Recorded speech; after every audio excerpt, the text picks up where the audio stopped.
Hi friends, welcome back to my channel. ఈరోజు మీకు ఈ సీరియల్లో ఏం జరిగిందో తెలుసుకోవాలి అనుకుంటున్నారా? అయితే వెంటనే మనం సీరియల్లోకి వెళ్ళిపోదాం. ఇంకా కావ్య రాజులిద్దరూ కూడా చిన్న చిన్న గొడవలతో అలా సీరియస్ అయిపోయి, ఇక కావ్య అయితే ఎప్పుడు లేనిది తన చేతిలో ఉన్న చీరని రాజు మీదకి విసిరేస్తుంది. రాజ్కి ఒక్క క్షణం ఏమీ అర్థం కాదు. ఇంతవరకు ఎప్పుడు కూడా కళావతి ఇంత కోపంగా లేదు, ఎందుకు కళావతి ఇలా ప్రవర్తిస్తుంది అని రాజ్ కావ్యని అలాగే ఆశ్చర్యంగా చూస్తూ ఉంటాడు. ఇక కావ్య అక్కడి నుంచి వెళ్ళిపోయేసరికి రాజ్కి ఏమీ అర్థం కాదు. ఎందుకు కళావతి ఇలా ప్రవర్తించింది అంటే, శ్వేతతో నేను మాట్లాడడం కళావతికి తెలిసిపోయిందా? ఎందుకు ఒక్క క్షణం కళావతిలో ఈ మార్పు అని చెప్పి రాజ్కైతే ఏమీ అర్థం కాదు. ఇక బయటికి వెళ్ళిన కావ్య తనకి ఇష్టమైన కృష్ణుని విగ్రహం దగ్గరికి వెళ్ళి కూర్చుని, స్వామి, ఇన్ని రోజులు కూడా ఆయన నాకు దగ్గర అవుతారేమో అని ఎన్నో అనుకున్నాను, కానీ ఇప్పుడు ఆయన నన్ను కాకుండా ఇంకొక అమ్మాయిని ఇష్టపడుతున్నారు అన్న నిజం తెలిసిన తరువాత ఈ ఇంట్లో ఒక్క క్షణం కూడా ఉండాలని లేదు. కానీ కళ్యాణ్కి మాట ఇచ్చాను, దగ్గరుండి తన పెళ్లి జరిపిస్తానని. అందుకే ఇంట్లో పెళ్లి అయ్యే వరకు ఉంటాను అని. కావ్య అయితే నా మీద పగపట్టావా, నేను ఏ తప్పు చేశాను అని ఇంకా దేవుడి దగ్గర గుండె పగిలేలా ఏడుస్తుంది. ఇంతలో అక్కడికి కళ్యాణ్ అయితే వస్తాడు. కళ్యాణ్ కావ్యని ఆ స్థితిలో చూసి, వదినా, ఏం జరిగింది, ఎందుకు మీరు ఇలా ఉన్నారు అని అడగడంతో, అదేమీ లేదు కవిగారు, మీరెందుకు ఇక్కడికి వచ్చారు, వెళ్ళండి, రేపు అసలే మిమ్మల్ని పెళ్లి కొడుకుని చేస్తారు, త్వరగా వెళ్ళి నిద్రపోండి అని చెప్పడంతో, లేదొదినా, లేదు, మిమ్మల్ని ఈ స్థితిలో చూసిన తర్వాత నేను వెళ్ళి ఎలా నిద్రపోతాను అనుకుంటున్నారు, చెప్పండి, ఏం జరిగిందో చెప్పండి అని అడగడంతో, ఇక కావ్య అయితే తన గుండెల్లో ఉన్న బాధనంతా కళ్యాణ్కి చెప్తుంది. కళ్యాణ్ ఒక్క క్షణం అంతా విన్న తర్వాత కళ్యాణ్ రాజ్తో మాట్లాడడానికి రాజ్ గదిలోకైతే వెళ్తాడు. ఇది ఇలా ఉండగా అక్కడ చూస్తే విక్కీ పద్మావతిలు పెళ్ళికి రావడానికి వాళ్ళ బట్టలని సర్దుకుంటూ ఉంటారు. పద్మావతి అయితే, ఏవండి, మీకు ఏ డ్రెస్ పెట్టమంటారు, మన ఇద్దరం మ్యాచింగ్ డ్రెస్ వేసుకుందామా అని విక్కీతో మాట్లాడుతూ ఉంటే, ఏయ్, ఏదో ఒకటి పెట్టమని చెప్పాను కదా, ఎందుకు పద్దాక విసిగిస్తావు అని చెప్పి విక్కీ చిరాకు పడతాడు.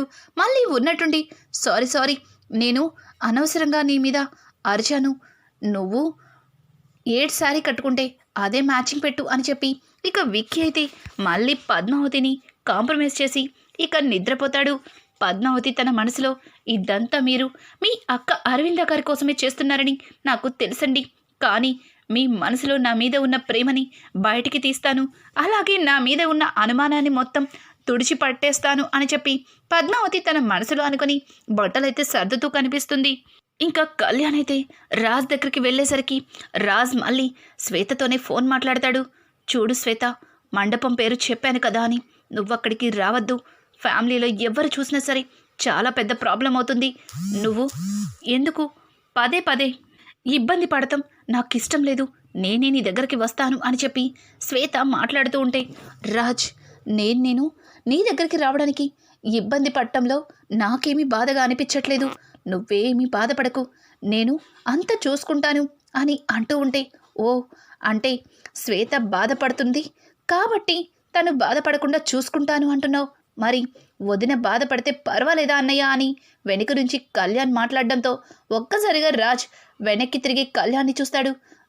రే కళ్యాణ్, నువ్వేంట్రా ఇక్కడ, రేపు ఉదయం నిన్ను పెళ్లి కొడుకుని చేస్తారు కదా, వెళ్ళి నిద్రపోవచ్చు కదా అని అనడంతో, అవునన్నయ్య, నిద్రపోతాను, కానీ గదిలో ఉండవలసిన వదిన బయట అక్కడ స్టోర్ రూమ్లో కూర్చుని కుమిలిపోతుంటే, ఎందుకు కుమిలిపోతుందో నీకు తెలియదు, కానీ నువ్విక్కడ చాలా హ్యాపీగా శ్వేతతో మాట్లాడుకో, అసలు ఏంటన్నయ్య ఇదంతా, నిజంగా నువ్వేనా ఇలా చేస్తున్నావు, అసలు ఏం జరుగుతుంది అని అడగడంతో వెంటనే రాజ్ శ్వేతతో, శ్వేత, నేను మళ్ళీ మాట్లాడతాను అని కాల్ కట్ చేసి, చూడు కళ్యాణ్, నీకేమీ తెలీదు, నేను అంత తర్వాత నీకు అర్థమయ్యేలా చెప్తాను, నువ్వు వెళ్ళి పడుకో అని చెప్పడంతో, లేదన్నయ్య, లేదు, ఏం జరుగుతుందో ఈరోజు నాకు తెలియాలి, మిమ్మల్ని మీ మీద ఎన్నో ఆశలు పెట్టుకున్న వదిన అలా బాధగా ఉంటే నేను తట్టుకోలేను అని చెప్పి కళ్యాణ్ అడుగుతూ ఉంటే, చూడు కళ్యాణ్, మీ వదిని నేను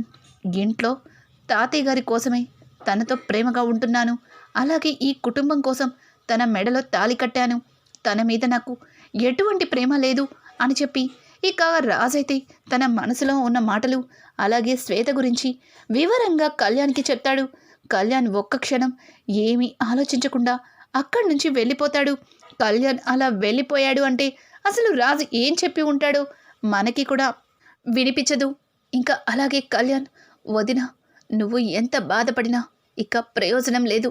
సారీ వదిన, సారీ. మీరు నా కోసం, నా పెళ్లి కోసం, నా ప్రేమ కోసం ఎన్నో చేశారు. కానీ మీకోసం, మీ బంధువు కోసం నేనేమీ చేయలేకపోతున్నాను. నన్ను క్షమించండి. కానీ మంచి వాళ్ళకెప్పుడు మంచి జరుగుతుంది అని ఎప్పుడు మీరు నాకు చెప్తూ ఉంటారు కదా, మీ విషయంలో కూడా మీకు అంత మంచి జరుగుతుంది అని చెప్పి ఇక అక్కడి నుంచి కళ్యాణ్ అయితే తన మనసులో అనుకుంటూ వెళ్ళిపోతాడు. ఇంకా అలాగే ఉదయాన్నే కావ్య అయితే గబగబా బట్టలు సర్దుతూ అలాగే అపర్ణాదేవి గదిలోకైతే వస్తుంది. అపర్ణాదేవి గదిలో అపర్ణ కూడా బట్టలు సర్దుతూ కనిపిస్తుంది. అత్తయ్య, మీకు నేను హెల్ప్ చేయనా అని అడగడంతో, ఏమక్కర్లేదు, నాకు ఎవరి హెల్ప్ అవసరం లేదు, నా బట్టలు నేను సర్దుకోగలను అని చెప్పడంతో వెంటనే అక్కడ ఉన్న సుభాష్ అయితే, అమ్మ కావ్య, మీ అత్తయ్య అలాగే అంటుంది చూడు, ఇంకా నా బట్టలు బ్రీట్ కేసులోనే పెట్టలేదు, అవి కూడా సర్దేయమ్మా అని చెప్పడంతో ఇంకా సుభాష్ బట్టలన్నీ కూడా బ్రీట్ కేసులో సర్దుతూ కనిపిస్తుంది. అలా సర్దుతూ ఉండగా సుభాష్ బట్టల్లో ఒక ఫోటో అయితే కనిపిస్తుంది. కరెక్ట్గా అదే టైంలో అపర్ణ అయితే ఇంకా ఫోన్ రావడంతో మాట్లాడుతూ బయటకైతే వెళ్తుంది. సుభాష్ కూడా ఆఫీస్ కాల్తో బయటనే ఉంటాడు. ఇంకా కావ్య అయితే ఆ ఫోటో ఏంటా అని తీసి చూస్తే అనుకోకుండా అక్కడ సుభాష్ అలాగే వేరే ఇంకొక ఆవిడ పక్కన ఉన్న శ్వేత, వీళ్ళ ముగ్గురిని చూసి ఒక్కసారిగా షాక్ అయిపోతుంది. ఎవరివిడ? అత్తయ్య గారి స్థానంలో ఈవిడుందేంటి? పైగా ఈ అమ్మాయి ఏంటి? మావయ్య గారు ఎందుకు ఈవిడ భుజం మీద చెయ్యి వేసి ఫోటో దిగారు అని అనుకుంటూనే ఆ ఫోటోని వెనక్కి తిప్పుతుంది. ఐ మిస్ యూ అనిత, శ్వేత, నిజంగా మిమ్మల్ని చాలా మోసం చేశాను, నన్ను క్షమించండి అని అందులో రాసి ఉంటుంది. ఒక్కసారిగా అదంతా చూసి ఏమీ అర్థం కాదు. పైగా రాత్ర శ్వేతతో మాట్లాడిన మాటలు కూడా రాజ్ గుర్తొస్తుంది. అంటే ఆ శ్వేత, ఈయన మాట్లాడిన శ్వేత ఒక్కటేనా? ఏదో ఉంది, అదేంటో తెలుసుకోవాలి అని చెప్పి కావ్య అనుకుని ఇక బట్టలు సర్దేసి తనకి తెలియకుండానే ఆ ఫోటో అక్కడ పెట్టేసి అక్కడి నుంచి రాజు ఉన్న దగ్గరికి వెళ్తుంది. ఏవండి, మీతో ఒక మాట మాట్లాడాలి అని అనడంతో, ఏంటి, దేని గురించి అని ఇక రాజు అడుగుతాడు. శ్వేత ఎవరు అని కావ్య అయితే ఒక్క క్షణం కూడా ఆలోచించకుండా రాజ్ని చాలా గట్టిగానే అడుగుతుంది. శ్వేత ఎవరు అని అడగడంతో రాజ్కి నోట్లో నుంచి మాట రాదు. ఏంటండి, ఏం మాట్లాడట్లేదు? ఎవరు శ్వేత? శ్వేతకి మీకు ఉన్న సంబంధం ఏంటి? అసలు శ్వేతకి ఎందుకు మీరు అండగా ఉంటాను అంటున్నారు? నేనుండగా నీకేమీ కాదు అని ఎందుకు చెప్తున్నారు అని అడగడంతో, అవును, తను నాకు కావలసిన వ్యక్తి, అందుకే తనకి తోడుగా నీడగా ఉంటాను అని చెప్పాను. కానీ ఇదంతా నీకెందుకు? వెళ్ళిక్కడి నుంచి వెళ్ళి పెళ్లి ఏర్పాట్లు చూడు అని చెప్పడంతో ఇక కావ్య అయితే అక్కడి నుంచి వెళ్ళిపోతుంది. కానీ కావ్యకి ఏమర్థమైందంటే, సుభాష్ అలాగే అక్కడ ఉన్న శ్వేత తల్లికి పుట్టిన అమ్మాయే శ్వేత సుభాష్ ప్రేమించిన తన ప్రియురాలి కూతురు. సుభాష్ తనతో రెండో పెళ్లి చేసుకుని తనకి తండ్రయ్యాడు అన్న సంగతి అయితే కావ్యకి క్లారిటీగా అర్థమైపోతుంది. ఇక కావ్యకి అప్పటి వరకు ఏడుస్తున్న కావ్యకి మళ్ళీ ప్రేమ చిగురుస్తుంది. నా భర్త శ్రీరామచంద్రుడు ఎప్పటికీ తప్పు చేయడు అని చెప్పి కావ్య తన మనసులో అనుకుంటుంది. ఇక ఇక్కడ చూస్తే రాహుల్, రేయ్ ఎక్కడ ఉన్నావు? మేమందరం రిసార్ట్కి బయలుదేరుతున్నాం, నువ్వు కాసేపట్లో అక్కడికి ఉండాలి అని అరుణ్కి కాల్ చేయడంతో అరుణ్ కూడా ఇదిగో సార్ బయలుదేరుతున్నాను, నేను కూడా అదే ఏర్పాట్లలో ఉన్నాను అని చెప్పి ఇక అరుణ్ అయితే చెప్తాడు. ఇక అందరూ కూడా రిసార్ట్కి వెళ్తారు. రిసార్ట్లో కావ్య రాజ్కి దగ్గరగా వెళ్ళి నుంచుంటుంది. అలాగే రాజ్తో చాలా బాగా మాట్లాడుతుంది. కళ్యాణ్ అయితే ఇప్పటి వరకు వదిన చాలా డల్గా కనిపించింది, పైగా ఏడుస్తుంది, ఇప్పుడు మళ్ళీ అన్నయ్యతో బాగానే ఉంది. భగవంతుడా, అందరి మంచి కోసం ఆలోచించే మా వదినకి ఎందుకు ఇంత పెద్ద శిక్ష వేశావు అన్నయ్య వదిన ఇద్దరూ సంతోషంగా ఉండాలి, వాళ్ళిద్దరి మధ్యలో బంధం గట్టిపడాలి అని చెప్పి ఇంకా కళ్యాణ్ అయితే దేవుడికి మొక్కుకుంటూ ఉంటాడు. ఇంతలో అక్కడికి అప్పు కూడా వస్తుంది. అప్పుని చూసిన కళ్యాణ్ అయితే వెంటనే వెళ్ళి అప్పు వచ్చేసావా అని చెప్పి హక్ చేసుకుంటాడు. అలాగే అనామిక కూడా సేమ్ అప్పు వచ్చిన టైంకి రావడంతో హాయ్ అనామిక, రా లోపలికి, అదిగో మీకు కావలసిన రూమ్ అతను తీసుకెళ్తాడు అని చెప్పి ఒక వెయిటర్కి అనామికాని అప్పచెప్పి అప్పుని మాత్రం తానే దగ్గరుండి రూమ్కి తీసుకెళ్తాను అని చెప్పి తన చేతిలో ఉన్న లగేజీ బ్యాగ్ని అయితే తీసుకుంటాడు. అనామికకి మరింత కోపం వచ్చేస్తుంది. ఇదేంటిది, పెళ్లి చేసుకునేది అప్పునా, నన్ను తీసుకెళ్లాల్సింది పోయి అప్పుని తీసుకెళ్తున్నాడు, పైగా వెయిటర్తో నన్ను అక్కడికి వెళ్ళమంటున్నాడు, అసలు ఈ కళ్యాణ్ ఎందుకు ఇలా చేస్తున్నాడు అని ఇక అనామిక అయితే కోపంతో ముందడుగు వేయబోతే వాళ్ళ నాన్న వెంటనే చెయ్యి పట్టుకుంటాడు. అమ్మా అనామిక, ఇప్పుడు నువ్వు ఏ గొడవ చేసినా సరే పెళ్ళి ఆగిపోతుంది, పెళ్ళి అయ్యే వరకు కాస్త ఆగు, ఆ తరువాత ఆ అప్పుని పూర్తిగా మీ ఇంట్లోనే లేకుండా చేసేద్దాం. అసలే సేట్జీ ఫోన్ చేస్తున్నాడు, తాళి కట్టిన మరుక్షణం వాడికి 2 కోట్లు ఇవ్వకపోతే నన్ను వాడు బ్రతకనివ్వడు, ప్లీజ్ అమ్మా ఏ గొడవ చెయ్యొద్దు అని చెప్పేసి ఇక వాళ్ళ నాన్న అయితే అనామికని బ్రతమలాడతాడు. అనామిక చెయ్యి విడిపించుకొని ఇక వాళ్ళకిచ్చిన రూమ్లోకి అయితే వెళ్తుంది. అప్పు, కళ్యాణ్ అలాగే కనకం, కృష్ణమూర్తి కూడా వాళ్ళకిచ్చిన రూమ్లోకి తీసుకెళ్తాడు. అక్కడ కృష్ణమూర్తి అయితే బాబు, ఇప్పుడు మీరు పెళ్లి కొడుకు, ఇవన్నీ మేం చూసుకుంటాం, మీరు వెళ్ళి రెస్ట్ తీసుకోండి అని చెప్పడంతో అయ్యో అంకుల్ అలా మాట్లాడతారేంటి, పెళ్లి కొడుకైతే ఏ అన్నీ చూసుకోకూడదా అని అంటూ ఉండగానే అనుకోకుండా స్వప్న అయితే అరుణ్ని చూస్తుంది. అరుణ్ దగ్గరికి పరిగెత్తుతూ ఉంటే ఇదేంటిది, ఇది ఇలా పరిగెడుతుంది అంటే ఆ అరుణ్ గడు వచ్చే ఉంటాడు అని చెప్పి ఇక రుద్రాణి అయితే తల పక్కకి తిప్పుతుంది. రుద్రాణి అలా తిప్పేసరికి అక్కడ రాజ్ అలాగే ఇంకా శ్వేత మాట్లాడుకుంటూ, రాజ్ ఏంటి శ్వేత, చెప్పాను కదా రావద్దని, 3 రోజుల తర్వాత నేనే నీ దగ్గరికి వస్తాను అని చెప్పా, అసలు ఎందుకు ఇక్కడికి వచ్చావు అని చెప్పడంతో ఏంటి రాజ్ అలా మాట్లాడుతున్నావు, నేనంటే ఇష్టం లేనట్టు, అసలు నా మీద నీకు ఏ ఫీలింగ్ లేనట్టు ఇలా చెప్తున్నావు అని అంటూ ఉంటే అయ్యో అలా మాట్లాడతావేంటి, ఎప్పటికీ నువ్వు నా గుండెల్లోనే ఉంటావు, ఎందుకు బాధపడతావు, వెళ్ళు వెళ్ళు ప్లీజ్ అని చెప్పి శ్వేతని అక్కడి నుంచి పంపించేస్తాడు. ఇంకా ఇదంతా చూసిన రుద్రాణి ఇదేదో ఇంట్రెస్టింగ్గా ఉంది, అసలు ఈ అమ్మాయి ఎవరు, రాజ్తో ఎందుకు ఇంత క్లోజ్గా మాట్లాడుతుంది, పైగా రాజ్ ఎందుకు నేనుండగా నీకేమీ కాదు అని చెప్తున్నాడు అని శ్వేత గురించి ఇక రుద్రాణి అయితే తన మనసులో అనుకుంటుంది. ఇక్కడ చూస్తే అరుణ్ని స్వప్న అయితే రెడ్ హ్యాండెడ్గా పట్టుకుంటుంది. దొరికావురా, దొరికావు, ఎన్ని రోజుల వరకు దొరకకుండా అండర్ గ్రౌండ్లో దాక్కొని నా జీవితాన్ని నాశనం చేశావు, అసలు నిన్ను అని చెప్పి స్వప్న అయితే ఇక అరుణ్ని చెంప పగలకొట్టడానికి చెయ్యి అయితే ఎత్తుతుంది. వెంటనే రాహుల్ వచ్చి స్వప్న అలాగే అరుణ్లిద్దరిని పట్టుకుని అందరూ చూశారుగా వీళ్ళిద్దరు భాగవతం, నిజంగా ఇది తప్పు చెయ్యకపోతే అందరి మధ్యలో ఈ అరుణ్ గడిని నిలబెట్టి మాట్లాడాలి, కానీ ఇది పర్సనల్గా ఈ మూలం నుంచుని వీడితో ముచ్చట్లు పెట్టింది, అసలు నీకు సిగ్గులేదా, నన్ను ప్రేమించి పెళ్లి చేసుకున్నానని మోసం చేశావు, అలాగే వీడితో కడుపు తెచ్చుకొని నాకు అంటకట్టాలని చూస్తున్నావు ఆ బిడ్డని, ఇప్పుడేమో పర్సనల్గా పెళ్లి మండపం దగ్గర కూడా పిలిపించావు అని అంటుంటే రాహుల్ ఇంకొక మాట మాట్లాడితే చంపేస్తాను, ఏంటి నేను వీడిని పిలిపించానా, వీడే ఇక్కడికి వచ్చి నా చేతిలో ఇరుక్కున్నాడు, ఇప్పుడు వీడే నీకు నిజం చెప్తాడు, చెప్పరా చెప్పు, నా కడుపులో బిడ్డకి నీకు ఏ సంబంధం లేదని చెప్పు అని అనడంతో వెంటనే కావ్య అయితే రేయ్ చెప్తావా, నిన్ను చంపేమంటావా అని చెప్పి పక్కనే ఒక పెద్ద కర్ర తీసి అరుణ్ మీదకి ఎత్తుతుంది కావ్య. వెంటనే రాజ్ చూసి అమ్మో వాడినిప్పుడు ఆ కర్రతో కొట్టి చంపేస్తుందా ఏంటి, వసై వసై ఆగవే, వాడికి ఏమైనా జరిగితే తర్వాత మన ఫ్యామిలీ ఇక్కడ కళ్యాణ్ పెళ్ళే మర్చిపోయావా, రేయ్ నిజం చెప్తావా లేదా అని చెప్పి ఇంకా స్వప్న వాడిని గట్టిగా అడగడంతో అరుణ్ అయితే చెప్తాను, అందరికీ నిజం చెప్తాను, స్వప్నకి నాకు పెళ్ళి కాకముందు చాలా ప్రేమ ఉండేది, అలాగే స్వప్న నా బ్యాంక్ బ్యాలెన్స్ లేదని, నాకు డబ్బు లేదని నన్ను వదిలేసి ఇదిగో ఈ రాహుల్ని ప్రేమించింది, కానీ అంతకు ముందు ఉన్న రిలేషన్ స్వప్న మర్చిపోలేకపోయింది, తను కడుపుతో ఉంటేనే రాహుల్కి ఉన్న ఆస్తిలో తనకి భాగం వస్తుందని స్వప్న ప్లాన్ చేసింది.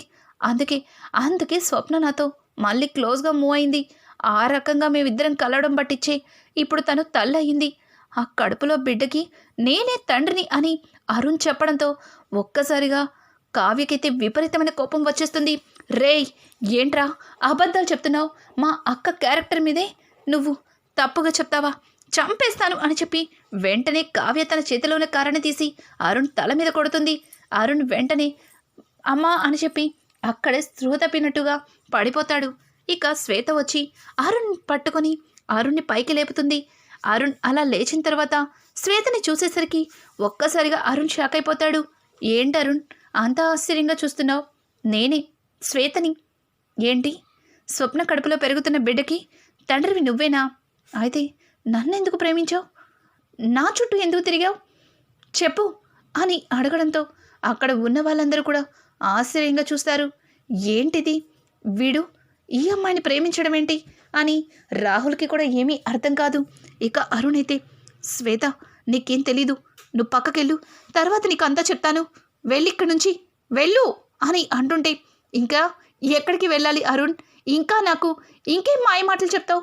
అసలు నేను నీకు ఎలా కనిపిస్తున్నాను అరుణ్ అని అడుగుతుంటే, శ్వేత నీకేమీ తెలీదు, వెళ్ళిక్కడి నుంచి, నేను చెప్తున్నాను కదా అని అనడంతో, వద్దు ఇక నాకేమీ చెప్పద్దు, పెళ్ళి కాకముందు ఈ స్వప్నని ప్రేమించాను, స్వప్నని ఇష్టపడ్డాను, కానీ తను డబ్బు ఆశపోతుంది, డబ్బు కోసమే అరుణ్ రాహుల్ని పెళ్లి చేసుకుంది అని ఎన్నో మాయమాటలు చెప్పావు. నీ మీద జాలి పడ్డాను, నీ మీద ప్రేమ చంపుకోలేక నీకు దగ్గరయ్యాను, కానీ నీ బుద్ధి చూపించుకున్నావు కాదు. నువ్వు ఈ స్వప్న కలిసి ప్రేమించుకుంటున్నారన్న సంగతి నాకెందుకు చెప్పలేదు? మళ్ళీ నన్ను ప్రేమించానని నన్నెందుకు మోసం చేశావు అని శ్వేత చెబుతూ ఉంటే, ఇంకా నిజం అందరికీ తెలిసింది కదా. ఇక్కడ శ్వేత స్వప్న ఇద్దరు కూడా అరుణ్ మోసం చేసిన ప్రేమికులు అని రాజ్ చెప్పడంతో వెంటనే స్వప్న అయితే, రాజ్ నేనేమి వీడిని ప్రేమించలేదు, నా కడుపుల బిడ్డకి వీడేమి తండ్రి కాదు, ఇదంతా కూడా వీడు కావాలని అబద్ధాలు చెప్తున్నాడు, డబ్బు కోసం వీడిలా చేశాడేమో అని డబ్బు కూడా వీడి మొహాన కొట్టాను, కానీ వీడు మళ్ళీ అదే రిపీట్ చేస్తున్నాడు. నిజంగా వీడికి నాకు ఏ విధమైన సంబంధం లేదు, నా కడుపులో బిడ్డకి తండ్రి రాహులే, నేను నిజం చెప్తున్నాను, నన్ను నమ్మండి అని అనడంతో, ఛీ, ఇంకా ఎందుకే మోసం చేయాలని చూస్తున్నావు? ఎందుకే ఇన్ని అబద్ధాలు చెప్తున్నావు? నా కొడుకుని మోసం చేసి పెళ్లి చేసుకున్నావు, ఇప్పుడు ఎవడికో పుట్టే బిడ్డనికి నా కొడుకుని తండ్రిని చేస్తున్నావు, ఇంకా అబద్ధాలు చెప్పి ఇంట్లో అందరినీ నమ్మించాలని చూస్తున్నావు అని అనడంతో, అవునత్తా, తాను చెప్పింది నమ్మాలి, నమ్మి తీరాలి అని రాజ్ అరవడంతో ఇంట్లో అందరూ ఆశ్చర్యంగా రాజ్ వైపు చూస్తారు. వెంటనే రాహుల్ అయితే, ఏంటి రాజ్, తనేం చెప్తే అది నమ్మాలా? ఇప్పుడే కదా అరుణ్ అంత నిజం చెప్పాడు అని అంటుంటే, అరుణ్ చెప్పాడా, నువ్వు చెప్పించావా? చెప్పు రాహుల్ అని అడగడంతో అందరికీ ఆశ్చర్యం. కావ్యకైతే ఏమీ అర్థం కాదు. ఇంకా రాహుల్ అయితే, ఇదేంటేడు ఇలా మాట్లాడుతున్నాడు, ఇదంతా నేనే చేపించానని రాజ్కి నిజం తెలిసిపోయిందా అని రాహుల్ అయితే తన మనసులో అనుకుంటాడు. ఏంటి రాహుల్, నాకిదంతా ఎలా తెలిసిందా అని అనుకుంటున్నావు కదా, చెప్పు అరుణ్, నువ్వు చెప్తావా, నేనే చెప్పరా అని అనడంతో వెంటనే అరుణ్ నవ్వుతూ శ్వేతని దగ్గరికి తీసుకుంటాడు. శ్వేత ఎవరు కాదు, అరుణ్ అలాగే శ్వేత ఇద్దరు ప్రేమించుకుంటున్న వాళ్ళు. ఒక విధంగా రాజ్కి చెల్లెలవుతుంది, రాజ్కి అత్త కూతురు అవుతుంది, అంటే తనకి రాజ్కి మరదలవుతుంది. సుభాష్ తన సొంత చెల్లెలతోనే ఫోటో దిగి పెట్టాడు. అసలు ఏమైందంటే, రాజ్ వాళ్ళ మేనత్త పెళ్ళి కాకముందు ఇంట్లో చూసిన సంబంధం కాకుండా ఒక అతన్ని ప్రేమించి ఇంట్లో ఎవరికీ చెప్పకుండా అతనితో వెళ్ళిపోవడంతో కుటుంబం మొత్తం వాళ్ళ కుటుంబాన్ని దూరం పెట్టింది. అనుకోకుండా వాళ్ళ భర్త చనిపోవడంతో అప్పటి నుంచి వాళ్ళ బాధ్యతనంతా కూడా సుభాషే చూసుకుంటున్నాడు. సుభాష్ తర్వాత ఆ బాధ్యత రాజ్ చూసుకుంటున్నాడు. ఇదంతా కూడా రాజ్కి ఈ మధ్యనే తెలిసింది. ఇక శ్వేత అయితే తను ఎప్పటికప్పుడు కుమిలిపోతూ ఉంటే శ్వేత బాధ ఏంటో తెలుసుకుందామని రాజు శ్వేతని అడగడంతో ఇంకా తనొక అబ్బాయిని ప్రేమించిందని, ఆ అబ్బాయి కొద్ది రోజుల నుంచి కాంటాక్ట్లో లేడని, తను లేకపోతే నేను బ్రతకలేనని శ్వేత రాజ్ దగ్గర కుమిలిపోతుంది. అనుకోకుండా తన మొబైల్లో అరుణ్ ఫోటోని చూపించడంతో రాజ్కి ఏమీ అర్థం కాదు. ఇదేంటిది, ఇతనే కదా స్వప్నతో గొడవలైనవాడు అని చెప్పి రాజ్ తన మనసులో అనుకుంటాడు. ఇంకా రాజై అక్కడికి శ్వేతని చాలా ప్లానెడ్గా పిలిపిస్తాడు. ఆ తర్వాత శ్వేత అలాగే అరుణ్ ఇద్దరు కూడా కలుస్తారు. జరిగిందంతా కూడా శ్వేత అరుణ్తో మాట్లాడుతుంది. నిజం చెప్పమని అడగడంతో అరుణ్ జరిగిందంతా శ్వేతకి చెప్తాడు. వీళ్ళిద్దరూ కూడా రాజ్ దగ్గరికి వెళ్ళి జరిగిందంతా నిజం చెప్పడంతో ఇదంతా రాజ్ ఆడిస్తున్న నాటకమని అందరికీ అర్థమవుతుంది.